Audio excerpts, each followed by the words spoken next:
Hello अस्सलाम वालेकुम, welcome to keto diet Pakistan में मैं इकरा आपके साथ एक और मज़ेदार रेसिपी लेकर आई हूँ। आज हम बनाने वाले हैं चिकन के चपली कबाब।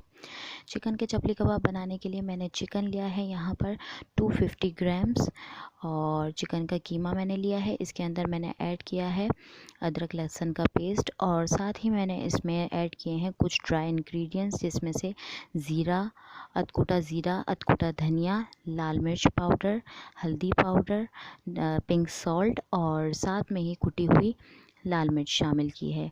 अब मैंने इसके अंदर ऐड किए हैं कुछ और इंग्रेडिएंट्स, जिसमें से मैंने ऐड किया है आधी प्याज मैंने ऐड करी है इसके अंदर, आधा टमाटर, 2 हरी मिर्चें और धनिया पुदीना।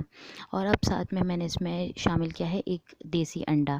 आप चाहें तो फार्मी अंडा भी ले सकते हैं। अब इसके अंदर मैं शामिल कर रही हूँ, ये मेरे पास 2 टेबल स्पून के करीब चीज़ मौजूद है, जिसे मैं इसके अंदर ऐड कर रही हूँ और इसे अच्छी तरीके से मैरिनेट करूँगी। आप चाहें तो इसे मैरिनेट करके 2 घंटे के लिए रख सकते हैं या ओवरनाइट रख सकते हैं, ये आपकी मर्ज़ी के ऊपर है। मैंने इसे 15 मिनट मैरिनेशन करी थी और इसके बाद इसकी टिक्कियाँ बना ली थी। इसकी टिक्कियाँ बनाने के बाद मैंने एक फ्राई पैन लिया है। फ्राई पैन के अंदर मैंने बटर डाला है और बटर को मैंने मेल्ट करने तक के लिए छोड़ दिया। इसकी मैंने हीट टेम्परेचर देख लिया, अच्छा सा टेम्परेचर होना चाहिए वरना आपकी कबाबें टूट जाएंगी। अब इसके अंदर मैंने चपली कबाब का एक एक करके शामिल करी है और इसे अच्छी तरीके से फ्राई होने के लिए रख दिया है।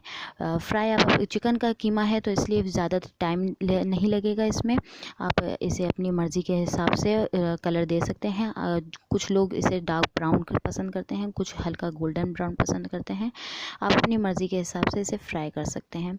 इसे दोनों तरफ से अच्छी तरीके से फ्राई करें, बार बार इसे मत घुमाएं क्योंकि ये कबाब टूट भी सकती है। इसके अंदर हमने बाइंडिंग एजेंट सिर्फ एक अंडा डाला है। इसे दोनों तरफ से अच्छी तरीके से फ्राई करेंगे और फिर इसे प्लेट में निकालेंगे। बहुत ही सिंपल रेसिपी है, बहुत ही आसान रेसिपी है।